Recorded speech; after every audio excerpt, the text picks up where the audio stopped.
कब्रिस्तान के लिए उनको बोला, मैं कब्रिस्तान में चलो ठीक है नहीं डालूंगा। ईसाई मिशनरी के जो लोग हैं गांव-गांव में जो कैसे हैं मेरे प्रिय भाई और बहनों, आप सभी को जय यीशु।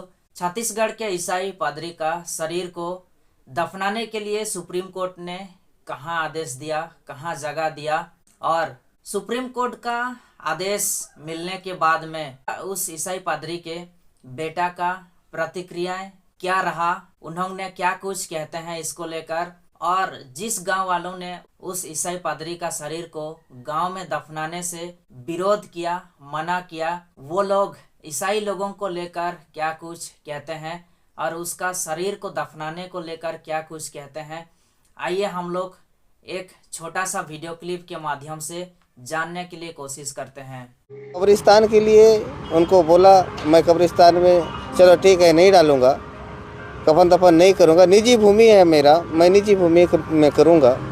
तो निजी भूमि के लिए भी तहसीलदार मैडम, पुलिस वाले और गांव वाले सभी ने मिलकर मेरा विरोध किया। अभी लेटेस्ट का बताऊंगा मैं, 2007, 2015, 2007 में मेरे दादाजी ख़त्म हो गए थे, उनको भी वहीं कब्रिस्तान में हमारे ईसाई रीति रिवाज से उनको कफन दफन किया गया।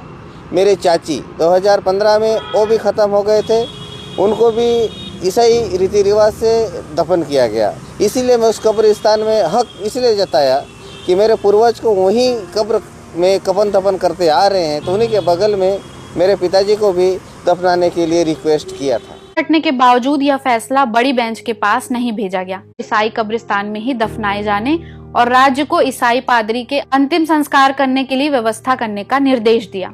ईसाई मिशनरी के जो लोग हैं गांव-गांव में जो है ना हमारी रूढ़ी परंपराओं को खत्म करने के हिसाब से काम करते रहे। ये अच्छी बात है कि हम ये सुन रहे हैं कि सुप्रीम कोर्ट जो है उनका जो कब्रिस्तान है वहाँ दफन कफन करने का जो है ना आदेश जारी कर दिया है। ये खुशी की बात है, हमारा एक तरह से जो है ना हमारी जीत है, क्योंकि ये पेशा कानून है। यहाँ पर 5वां अनुसूचित क्षेत्र है, यहाँ पर ग्रामीण रीति रिवाज परंपराओं को नुकसान पहुंचाने वाला कोई भी कृत्य ग्रामों में होना नहीं चाहिए।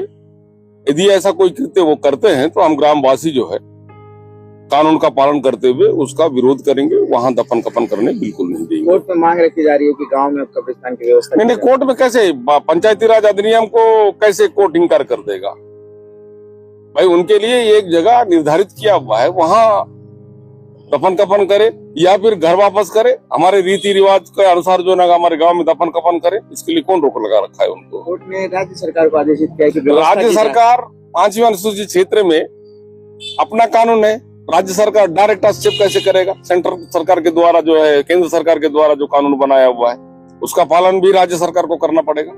राज्य सरकार अपनी मर्जी से कैसे व्यवस्था करेगा? राज्य सरकार ने जो व्यवस्था दी है उनके लिए, करकपाल है, जगदलपुर है, तो यहाँ वो लोग दफन कफन करे, हमें उससे कोई मतलब नहीं है। हम उनके दफन कफन में कभी विरोध नहीं करते हैं, लेकिन हमारी रूढ़ी परंपराओं को खत्म करने के बारे में वो विचार करते हैं तब हमको विरोध करना पड़ता है।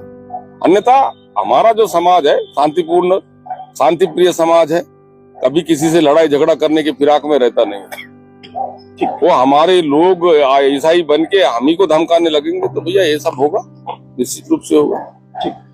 इस रहता है जिनकी जमीन 1930 से है, उस पे वो लोग उनके परदादाओं से वहाँ पे शव दफनाते आए हैं। उसी की जमीन खुद की मालिकाना हक की जमीन है। वहाँ पे जब वो दफन करने के लिए गए तो गांव वालों ने हंगामा किया और हंगामा करके तुरंत अपनी जो सरकार है और तहसीलदार है उन लोगों ने हमको तुरंत ऑर्डर दे दिया कि आप यहाँ से लाश को लेके जाइए। अब इसमें हमारे सुप्रीम कोर्ट ने तो अपना ऑर्डर दे दिया है और उस सुप्रीम कोर्ट के ऑर्डर से हम सहमत नहीं हैं। बाकी लोग खूब तारीफ कर रहे होंगे कि अच्छा किया, ये किया। सर, सुप्रीम कोर्ट ने कोई अच्छा नहीं किया। हम अपना विरोध प्रदर्शन करते हैं और इसके दूसरे जो कुछ भी कानूनी विकल्प हैं, उपाय हैं, उसमें छत्तीसगढ़ क्रिश्चियन फोरम तुरंत उन उपायों पे अपना काम करेगा। मसीह जीवन इतना आसान नहीं है दोस्तों। जो कोई भी व्यक्ति यीशु मसीह के ऊपर विश्वास करके उनका शिक्षाओं के अनुसार चलता है, उनका वचन के अनुसार चलता है, उसका कदम कदम में चुनौती आता है, कदम कदम में कांटा भरा हुआ है दोस्तों। लेकिन वो कुछ चंद समय के लिए, क्योंकि यीशु मसीह जब इस संसार में आए वो हम लोगों के लिए जो रास्ता तैयार करने के लिए आए, जो मार्ग तैयार करने के लिए आए, वहाँ कभी अंत ही नहीं होता और वहाँ कभी कोई मरता भी नहीं है दोस्तों। आज इस संसार में जो लोग यीशु मसीह के ऊपर विश्वास करते हैं, उनका वचन के अनुसार चलते हैं, उनका शिक्षा के अनुसार चलते हैं, उन लोगों को मरने के बाद में यहाँ तक कि शरीर को दफनाने के लिए जगह तक भी नहीं मिल पा रहा है दोस्तों।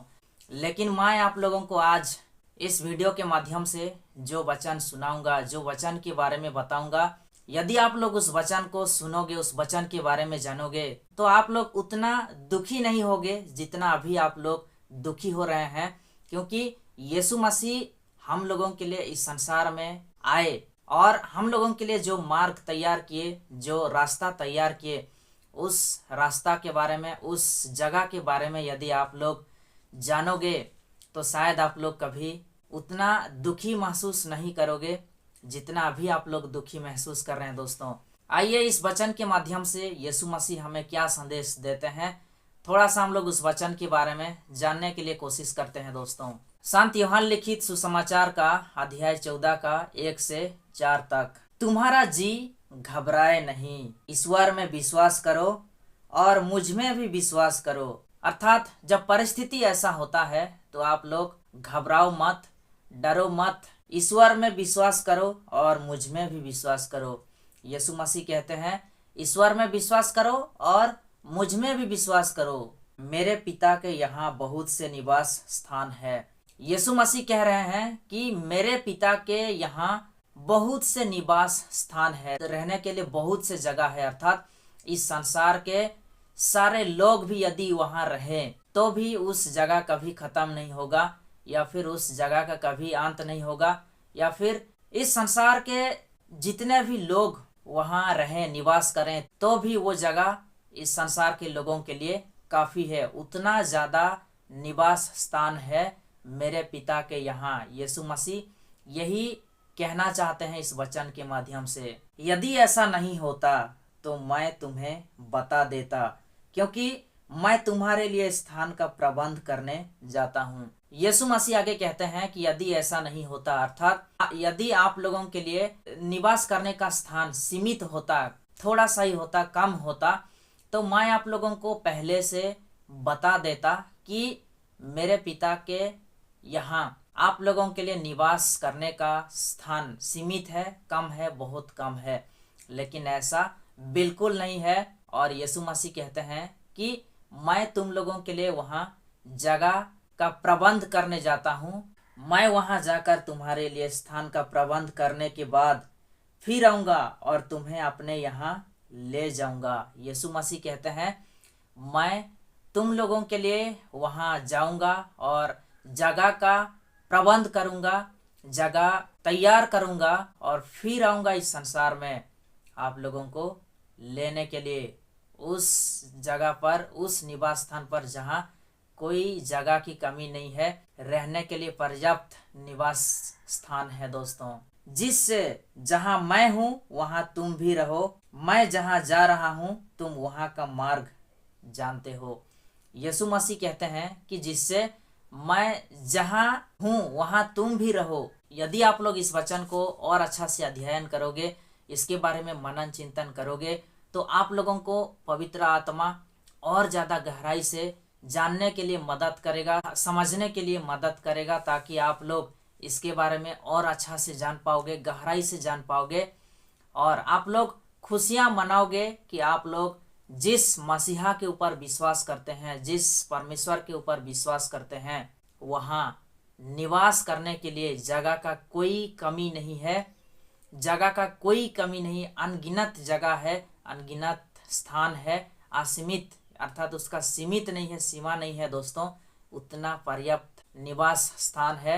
और उसी जगह पे हम लोगों के लिए यीशु मसीह निवास का स्थान प्रबंध करने के लिए जाते हैं और फिर वो कहते हैं कि मैं फिर आऊँगा इस संसार में और आप लोगों को वहाँ ले जाऊँगा जहाँ मैं रहता हूँ और आप लोग उसी जगह पे रहोगे जहाँ मैं रहता हूँ मेरे साथ में, और मेरे पिता के वहाँ कोई जगह का कमी नहीं है। आज इस संसार में ईसाइयों का शरीर को दफनाने तक के लिए जगह नहीं मिल रहा है, उनको सताया जा रहा है, नाना प्रकार का ताड़ना दिया जा रहा है दोस्तों। लेकिन ये बस कुछ चंद समय के लिए है। यीशु मसीह जिस जगह के बारे में बात करते हैं, जिस निवास स्थान के बारे में बात करते हैं, वो हमारे आत्मा के लिए जगह तैयार करने के लिए जाते हैं, ताकि क्योंकि इस संसार में हम लोगों का जो जन्म है, जो शरीर का जो जन्म है, वो कुछ समय तक है, सीमित है। एक दिन हम इस संसार में आए हैं, तो हर किसी व्यक्ति को इस संसार को छोड़ के जाना पड़ेगा। लेकिन यीशु मसीह हम लोगों के लिए जो जगह तैयार करके रखे हैं, वहाँ कभी अंत ही नहीं होगा और वहाँ कभी कोई मरेगा भी नहीं। दोस्तों, मैं चाहता हूँ कि आप लोग इस वीडियो को ज़्यादा से ज़्यादा लोगों तक शेयर करें। मिलते हैं हम लोग नेक्स्ट वीडियो में। आप सभी को फिर से एक बार जय यीशु, धन्यवाद।